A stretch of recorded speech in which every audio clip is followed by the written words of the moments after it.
Hello my dear students, to আজি আমি শিকিম determinant chapter টোৰ এটা নতুন টপিক। সেই টপিকটো হ'ল আমাৰ application of determinants and matrices। তো তাৰ মানে matrix আৰু determinantৰ আমি কি কৰিম application বিলাক শিকিম। কোড আমি এপ্লাই কৰো determinant আৰু matrix বিলাক। ঠিক আছে? তো বেসিক্যালি চাবলৈ গলে আমি কিহত এপ্লাই কৰো এই সিস্টেম অফ ইকুয়েশন বিলাক যে আছে আমাৰ সিস্টেম অফ ইকুয়েশন সলভ কৰিবলৈ আমি কি কৰো তোমাৰ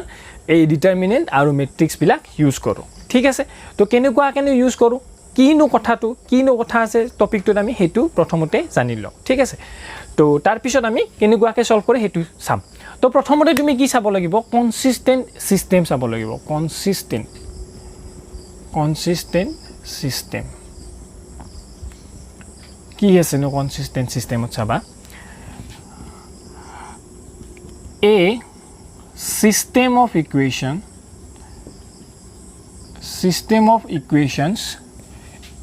is said to be consistent if its solution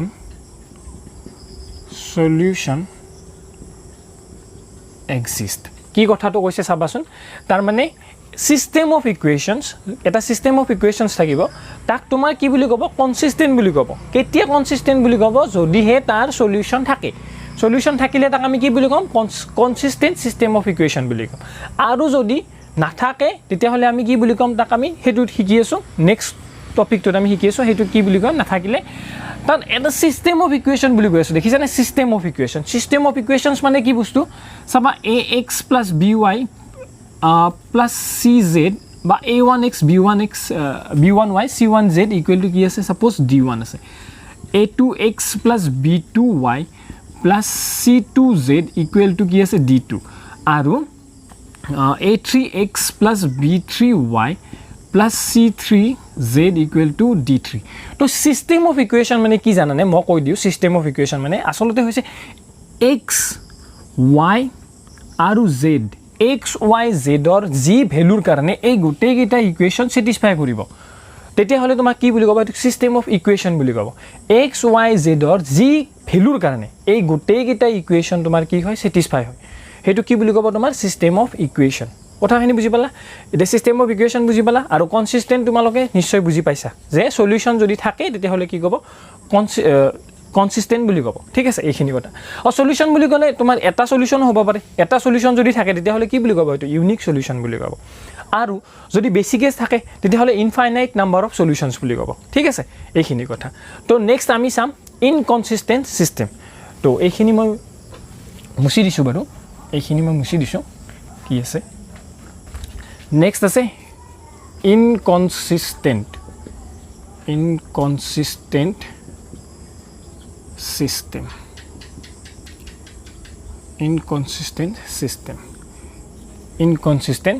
কি আছে চাবা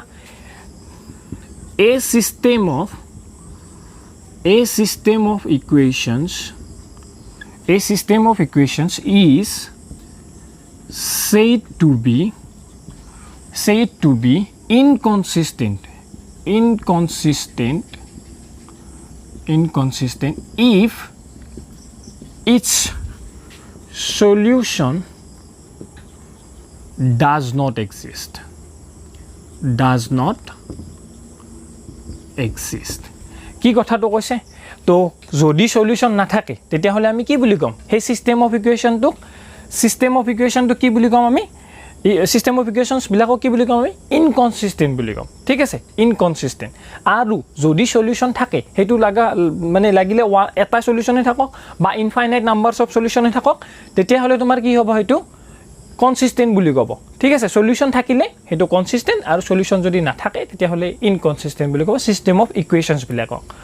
ঠিক আছে কথাখিনি একদম ক্লিয়াৰ তো এইখিনি কথা সিস্টেম কনসিস্টেন্ট এন্ড ইনকনসিস্টেন্ট তো নেক্সট টপিকটো যাম আমি নেক্সট কি আছে হেতু চাই লও তো আমাৰ নেক্সট টপিক আছে কি আছে চাবাচোন নেক্সট টপিক আছে solution of system of linear equations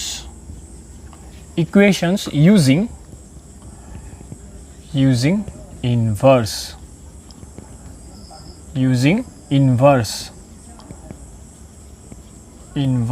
of a matrix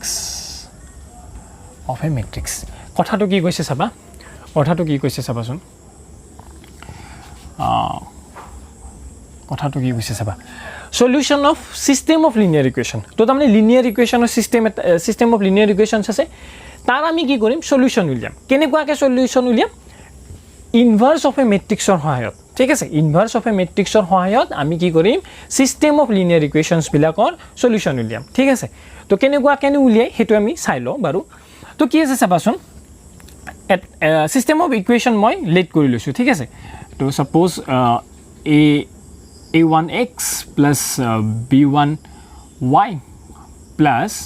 c1z equal to কি বুলি লৈছো d1 then a2x plus b2y plus c2z equal to d2 তাৰ পিছত a3x plus b3y plus c3z equal to কি বুলি লৈছো d3 বুলি লৈছো তো মনত ৰাখিবা যেহেতু তোমাৰ ভেৰিয়েবল কেইটা আছে তিনিটা আছে তো সিস্টেম অফ ইকুয়েশনো কেইটা লাগিব তিনিটাই লাগিব তোমাক ঠিক আছে তিনিটাতকৈ যদি কম হৈ যায় তেতিয়া হলে তুমি xyz ৰ ভ্যালু উলিয়াব নোৱাৰিবা ঠিক আছে তো মিনিমাম তিনিটা ইকুয়েশন তোমাক লাগিবই তিনিটা ভেৰিয়েবলৰ কাৰণে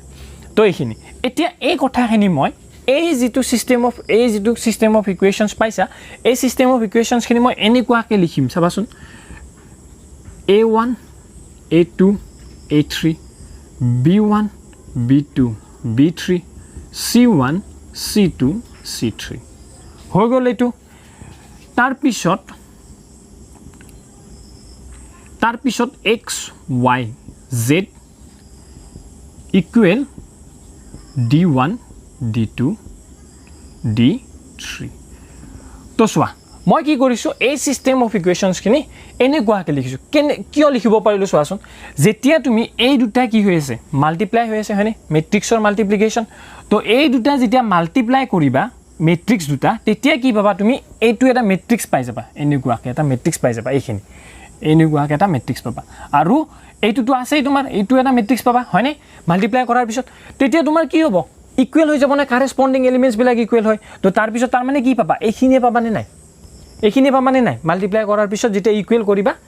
হয়নে তো এইখিনি পাবা তো তাৰ মানে আলটিমেটলি কথাখিনি হ'ল মই এইখিনি কথা এনেকুৱাকে লিখিব পাৰো ঠিক আছে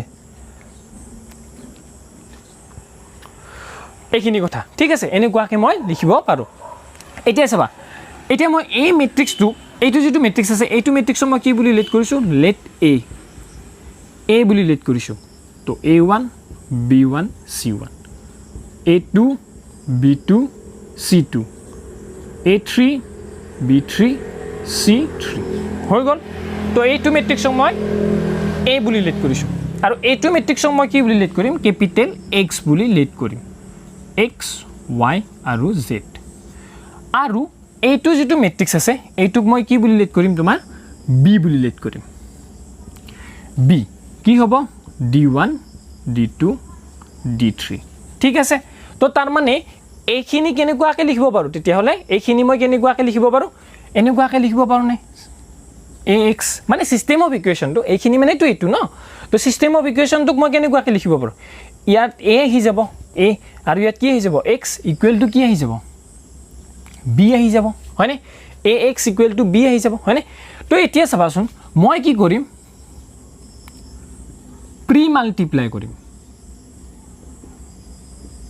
pre multiplying by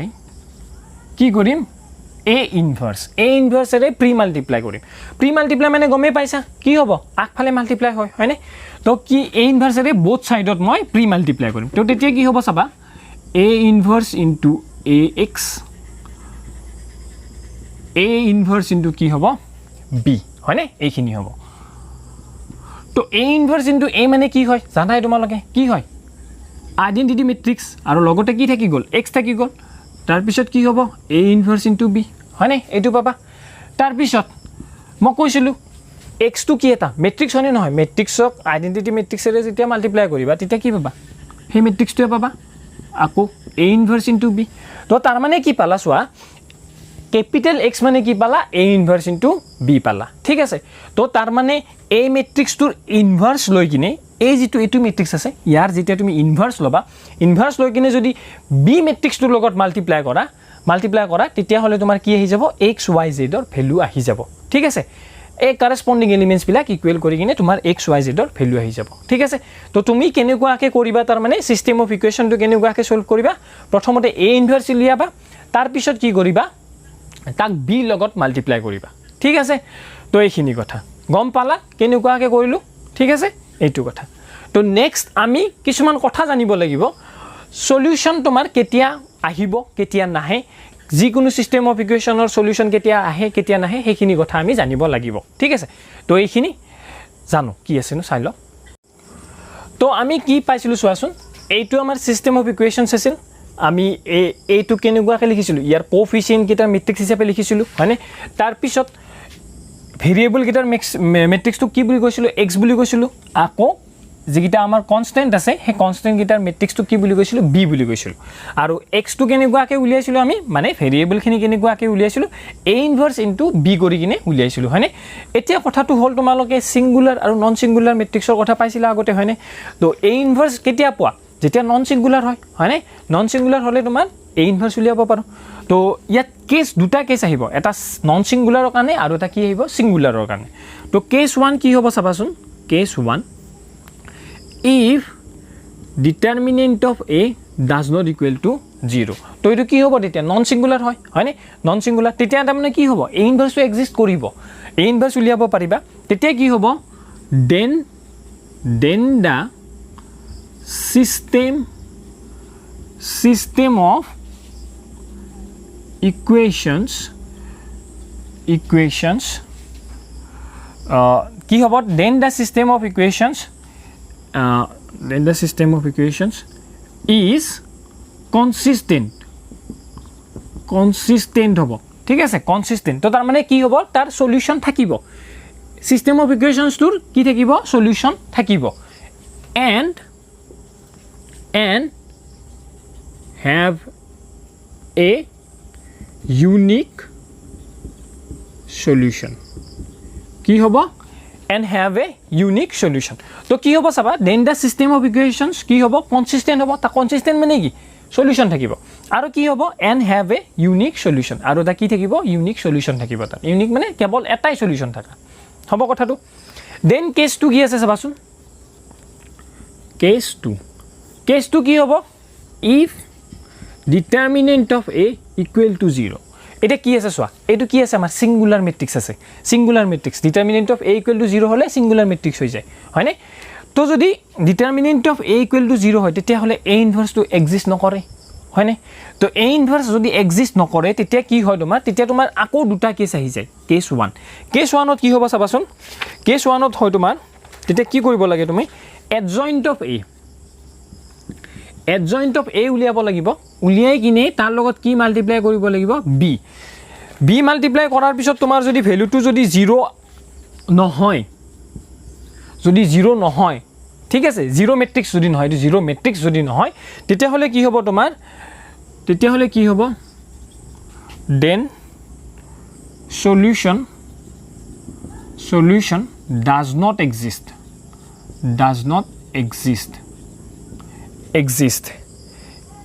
and the system of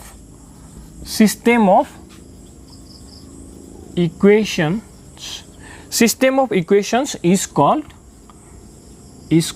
কি হ'ব তোমাৰ inconsistent হৈ যাব বুজি পাইছানে কি হল তোমাৰ প্ৰথম কেছটোত কি পালা যদি ডিটাৰমিনেন্ট অফ a যদি 0 নহয় তেতিয়া হলে তো তোমাৰ একদম ইজি কথা কনসিস্টেন্ট সিস্টেম অফ ইকুৱেচন হ'ব আৰু লগতে কি হ'ব তাৰ সলিউশন থাকিব আৰু সলিউশনটো কি হ'ব ইউনিক সলিউশন হ'ব তাৰ মানে তাৰ এটাই সলিউশন থাকিব x ৰ এটাই ভ্যালু থাকিব y ৰ এটাই ভ্যালু থাকিব আৰু z ৰো এটা ভ্যালুই থাকিব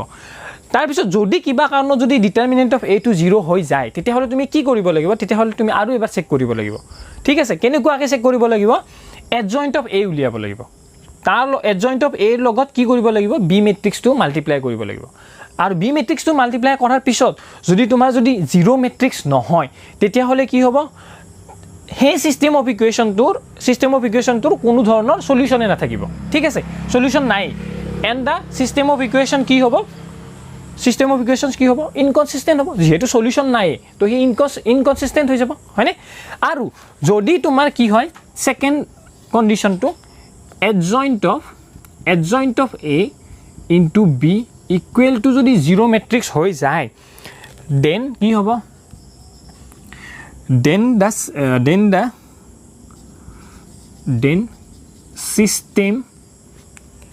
then system may be কি হ'ব may be either consistent or inconsistent হ'ব ঠিক আছে according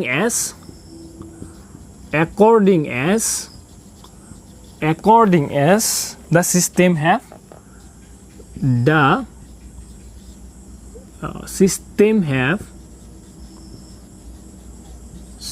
have either infinitely many solutions or no solutions কি আছে চাবা তাৰ মানে কি কৈছে চাবাচোন তো তোমাৰ কি আছে চাবাচোন কেছ 2 টো ভালকৈ চোৱাইবা তুমি কি কৰিলা প্ৰথমতে ডিটাৰমিনেন্ট অফ a টো উলিয়ালা যদি ডিটাৰমিনেন্ট অফ a টো যদি 0 হয় তেতিয়াহ'লে তুমি ক'ব নোৱাৰা যে চিষ্টেম অফ ইকুৱেশ্যনটো কি হ'ব কনসিস্টেন্ট হ'ব নে ইনকনসিস্টেন্ট হ'ব তো হেতুৰ কাৰণে তুমি শিওৰ হ'বৰ কাৰণে তুমি এটা কি কৰিব লাগিব adjoint of a উলিয়াব লাগিব adjoint of a উলিয়ালা তাৰ লগত কি কৰিলা b মেট্ৰিক্স যেটো আছিল সেই b মেট্ৰিক্সটো কি কৰি দিলা মাল্টিপ্লাই কৰি দিলা মাল্টিপ্লাই কৰাৰ পিছত যদি তোমাৰ যদি 0 মেট্ৰিক্স নহয় কি যিকোনো এটা মেট্ৰিক্স পালা যদি যিকোনো এটা মেট্ৰিক্স পোৱা তেতিয়াহ'লে কি হ'ব then solution does not exist তো তাৰ মানে যদি বেলেগ এটা মেট্ৰিক্স পোৱা তেতিয়াহ'লে তাৰ সেই চিষ্টেম অফ ইকুৱেশ্যনছৰ কি নাথাকিব তোমাৰ সলিউশ্যন নাথাকে আৰু সলিউশ্যন নাথাকিলে কি হ'ব হেতু কি বুলি কম আমি ইনকনসিস্টেন্ট বুলি কম বুজি পালা আৰু যদি তুমি adjoint of a into b কৰোতে 0 মেট্ৰিক্স পালা ঠিক আছে তো চাবা যদি adjoint of a into b কৰোতে তুমি কি পালা এটা 0 মেট্ৰিক্স পাই গলা তেতিয়াহ'লে কি হ'ব জানানে তেতিয়াহ'লে আমি শিওৰকে ক'ব নোৱাৰো যে হি কনসিস্টেন্ট হ'ব নে ইনকনসিস্টেন্ট হ'ব কনসিস্টেন্টটো হ'ব পাৰে বা ইনকনসিস্টেন্টটো হ'ব পাৰে ঠিক আছে আৰু যদি কনসিস্টেন্ট হয় তেতিয়াহ'লে কি হ'ব তাৰ ইনফাইনাইটলি মেনি সলিউশনস থাকিব ঠিক আছে ইনফাইনাইটলি মেনি সলিউশন তাৰমানে বহুত বিলাক সলিউশন থাকিব ঠিক আছে আৰু যদি ইনকনসিস্টেন্ট হয় তেতিয়াতো গমে পাইছা বলে নো সলিউশন ঠিক আছে একদম ইজি তো তুমি কি কৰিব লাগিব তুমি যদি ডিটাৰমিনেন্ট অফ a to 0 পাইছা তেতিয়াহ'লে এইখিনি চেক কৰিব লাগিব এইখিনি যদি 0 হৈ গ'ল 0 হৈ না যায় বেলেগ কিবা যদি মেট্ৰিক্স হৈ ওলাই তেতিয়াহ'লে তুমি কি পাবা তোমাৰ ইনকনসিস্টেন্ট হ'ব আৰু তাৰ সলিউশনে নাথাকিব ঠিক আছে একদম ইজি কথা বুজি পাইছাই চাগে ঠিক আছে তো এইখিনি আৰু ইয়াত যেটো কৈছিলো আমি ইউনিক সলিউশন আমি ইউনিক আমাৰ ম্যাক্সিমাম কোৱেশ্চন বিলাক ইউনিক সলিউশনৰ ওপৰতে আছে তোমাৰ ঠিক আছে এক্সাৰসাইজৰ কোৱেশ্চন বিলাক তো এইখিনি কথা বুজি পালা ঠিক আছে তো নেক্সট আমি কি কৰিম এক্সাৰসাইজ এই টপিকটোৰ ওপৰত এক্সাৰসাইজ ডিসকাস কৰিম হ'ব কেনেকুৱা সিস্টেম অফ ইকুৱেশ্যনছ বিলাক সলভ কৰে তো এক্সাৰসাইজত আমি ভালকৈ ডিসকাস কৰিম হ'ব তো যদি ভিডিওটো ভাল লাগিছে তেতিয়াহ'লে লাইক কৰিবা শেয়াৰ কৰিবা আৰু চেনেলটো সাবস্ক্ৰাইব কৰি ল'বা থ্যাংক ইউ